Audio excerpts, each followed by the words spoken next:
check out our full line of wood lathes at grizzly.com. Microjig, maker of the gripper. Work safer, work smarter. My wife told me she wanted me to make her a sewing box, and after a couple design iterations we settled on one where the spools of thread would be housed in the lid of the box and they could be removed by just pulling up on a dowel. So I thought I would make this out of cherry, and for the construction I'm going to use box joints.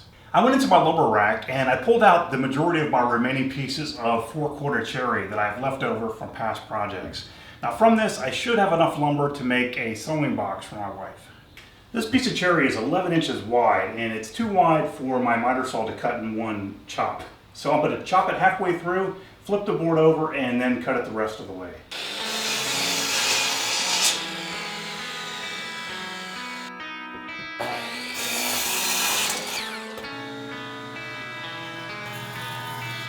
With that freshly edge jointed side up against the fence, I'm going to rip off two pieces that'll become the front and back of the box. And that remaining strip of cherry that's left over is going to be used for the lid.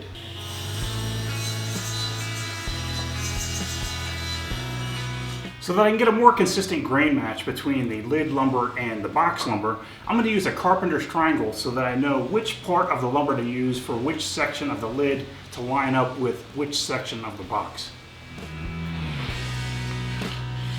This section of cherry will make up the short sides of the box and the short sides of the lid. I've already edge jointed one side, now I can rip them to width.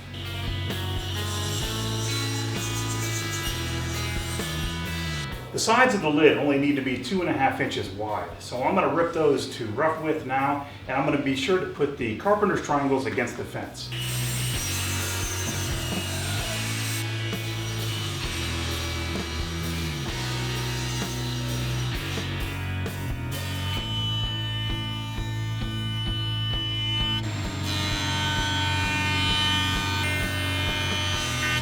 I made indicator marks on all of my pieces so that I know how the box lumber lines up with the top lumber, because after I plane these to thickness, my carpenter's triangles are going to be gone.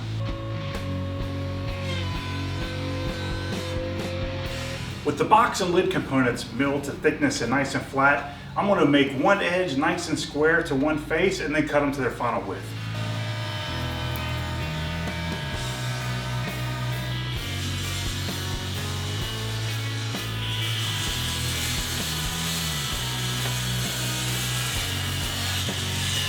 In order to make the box joints for the main body of the sewing box, I'm going to use my iBox by Incra. I've already made some test cuts and some scrap wood. Now I'm ready to cut the actual pieces.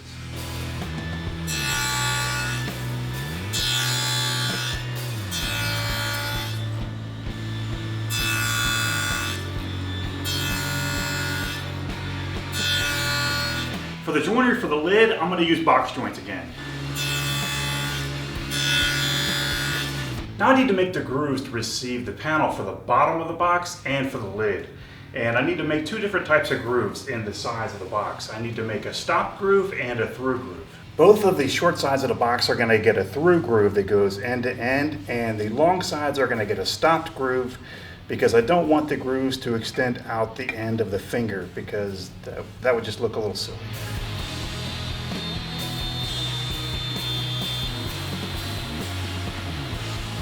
For the stop grooves, I set up positive stops for both the start and end of the cut.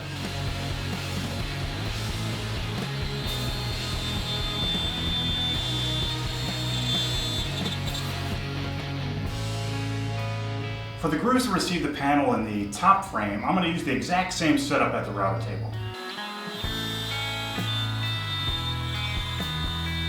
For the bottom of the box, I have a piece of cherry that's going to be perfect for that. It has a lot of sapwood in it, but for the bottom of a box, it really doesn't matter. The next thing I'm going to do is make one nice straight edge, and then I'll rip it to its final width at the table saw.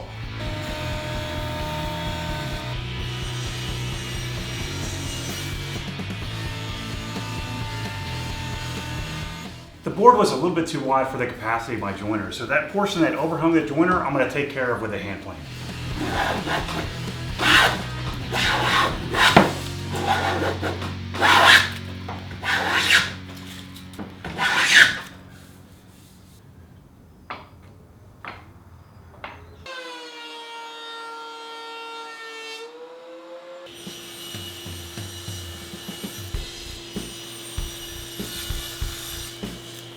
bottom panel is around a 1/2 inch thick, but the grooves that I created earlier are all a 1/4 inch wide.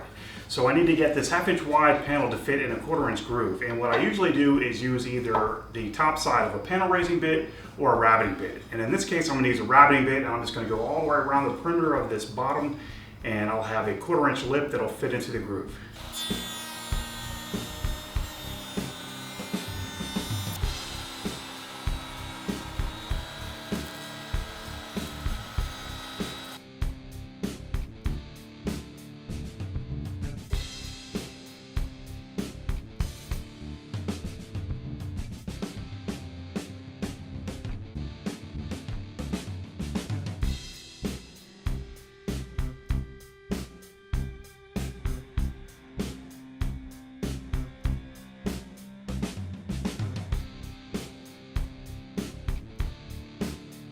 I'm going to stop part 1 here, but next time I will have completely finished working on the lid, which is going to involve resawing and book matching a beautiful piece of curly maple. And I'm also going to make a tray that goes on the inside that'll be removable.